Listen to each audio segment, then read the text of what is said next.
Hi everyone, it's Terry. Today we're going to continue in our lessons for new owners in my design center, and we're going to design a mug rug. So I want to show you an example of what we'll design in my design center, and then I'll take you into embroidery and we'll add the words "Be Mine" on this. Now the first thing I want to talk about, we'll zoom into this design, and you notice I'm in my design center going to the screen, which allows you to play back just like you can in embroidery. When you create a mug rug, there are two different ways that you can close it. You can close it, first of all, by placing a piece of fabric over the top of the mug rug, and then you would stitch all the way around the mug rug and leave an opening. So you would have an opening of about 2 inches or so. So if you looked at this little mug rug here, what I would do is I would place my backing fabric so that my backing fabric was wrong side down, right side up. After I had stitched out all of my design, it would cover this entirely. And then I would leave an opening about this big. And that opening is so I can turn my mug rug inside out. I would clip my corners without cutting the threads. And then I would take a needle and thread or fabric glue and I would sew this up.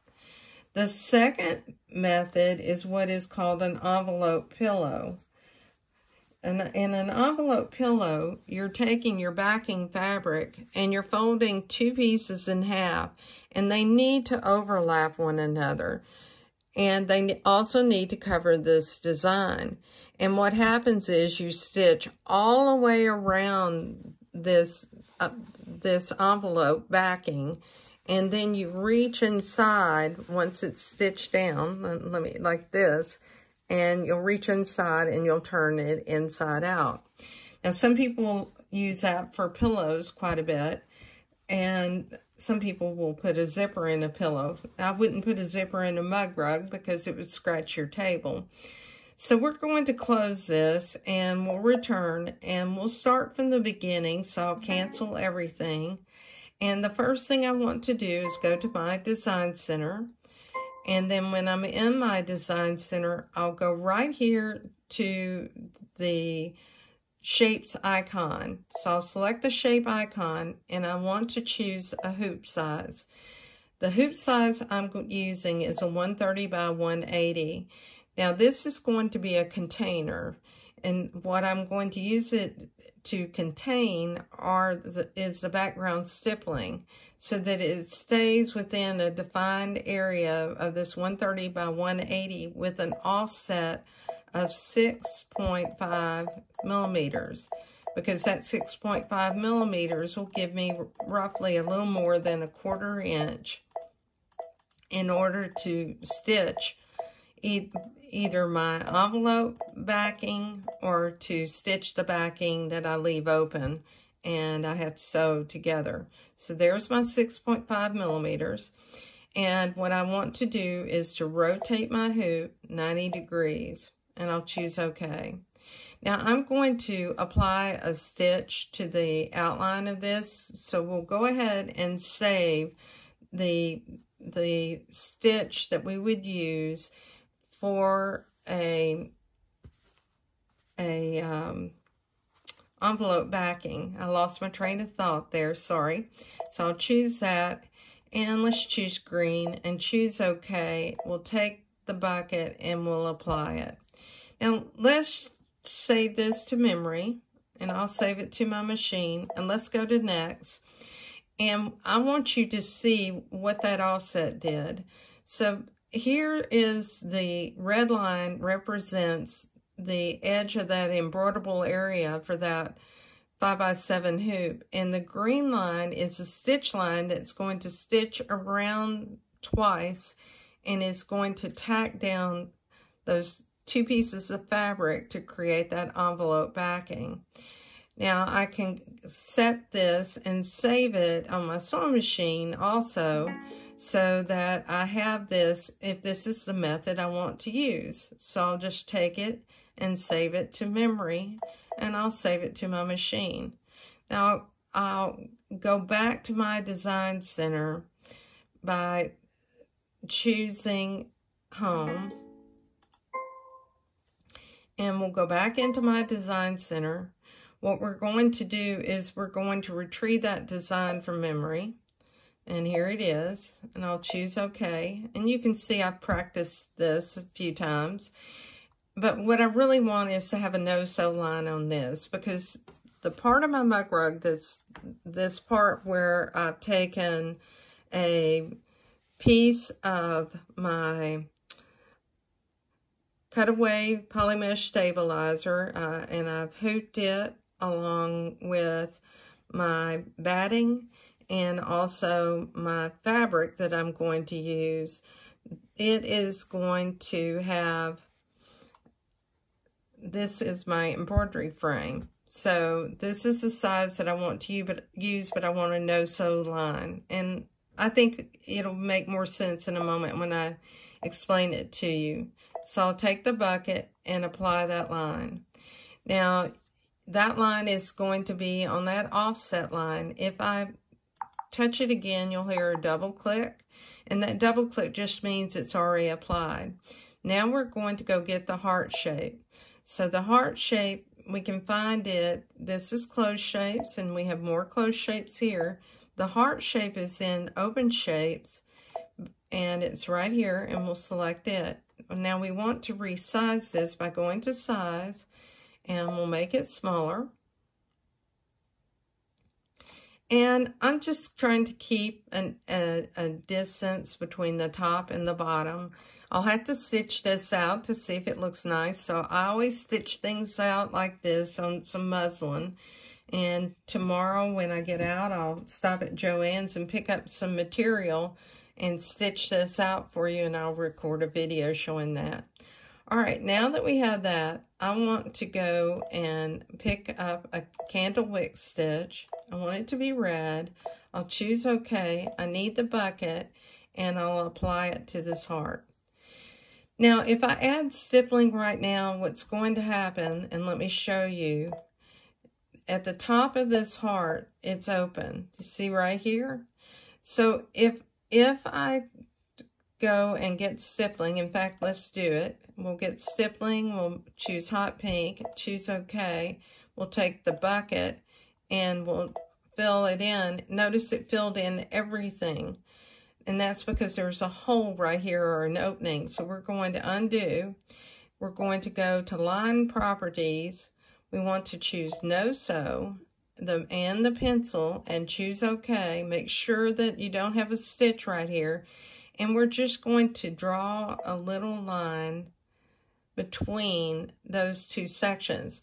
Now, it needs to touch the red line here and the red line on the other side, but it doesn't have to be perfect. So don't worry about it being perfect, because it will serve its purpose, and I'll show you in just a moment.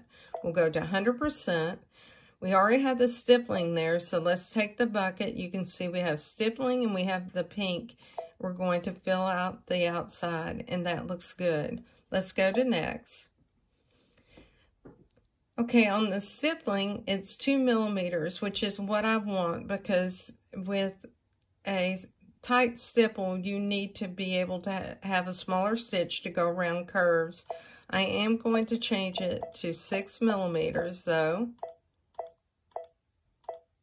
and choose OK. And here's the appearance of that. And then let's look at our Candlewick stitch. It's 4 millimeters wide and high, and it looks fairly nice. I'm going to space it a little bit more, and I'll make that spacing about 1.5 millimeters and choose OK. All right, let's zoom in and look at it. If you have 2 of your candlewicking stitches touching, you may want to adjust this. So let me move that down to 1.3 and choose OK. And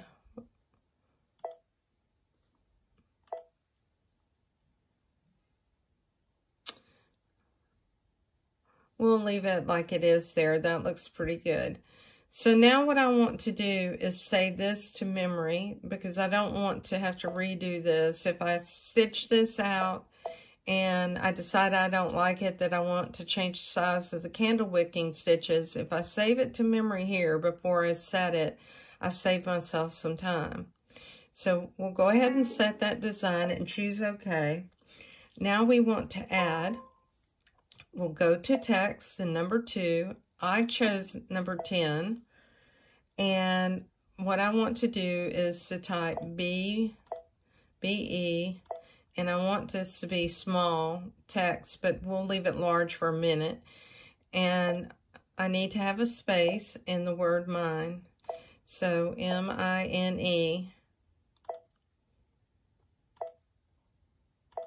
And let's go ahead and make that small. And then set it.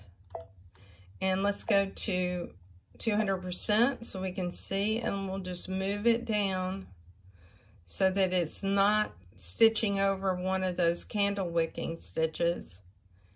And that looks fairly good right there. Okay, so now we have all of our design for this portion of our mug rug completed, so we need to save this to memory, and I'm saving it on my machine. All right, so what would happen is you would sew this out. Here's a stitch player, and you're going to hoop that poly mesh stabilizer and some batting and put your fabric that you're going to use on the top, and then you would stitch this portion of the design.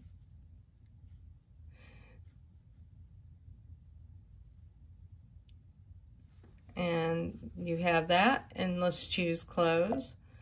And then what you would do is you would go to memory or choose add, so you can go to your pocket and you can pick up that stitch that you need for your outline. And let's look at that play. And when I say outline, I mean for your pocket. So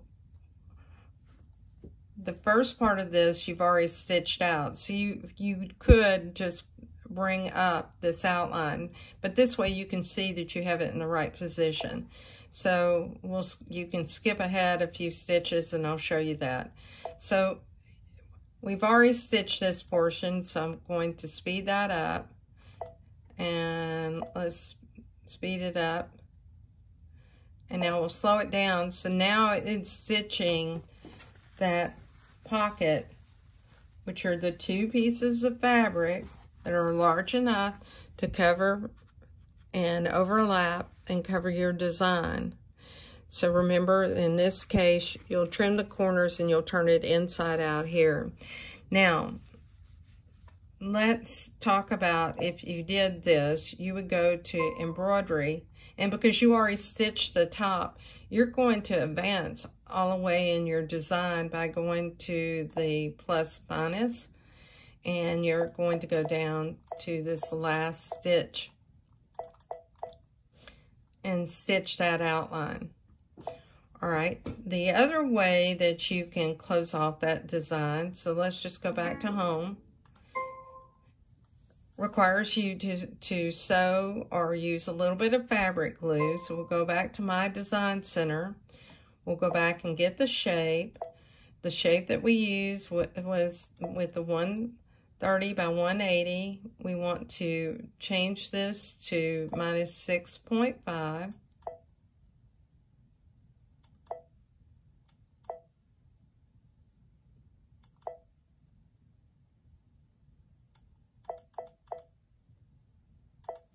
Choose OK. We'll rotate our hoop 90 degrees. All right. And now what we want to do is select a running stitch. I'll just choose red so you can see it.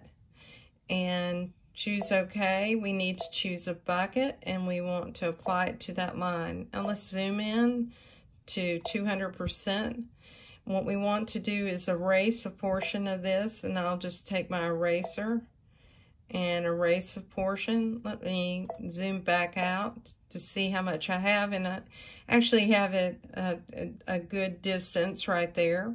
So what I need to do is save this to memory, and I'll save it to my machine. I'll go to next, set it at 2.0 millimeters, that's fine. I'll choose set, choose OK, and I'm going to save this to memory as well. So I can choose to use either one of those methods to close up my mug rug. I'm Terry Maffitt. I hope this made sense. When I stitch it out after I get my fabric tomorrow, I'll record it for you, and hopefully it will make complete sense to you. Thanks, and have a great day. Join me with my Facebook group, Just Stitching with a Brother Luminaire.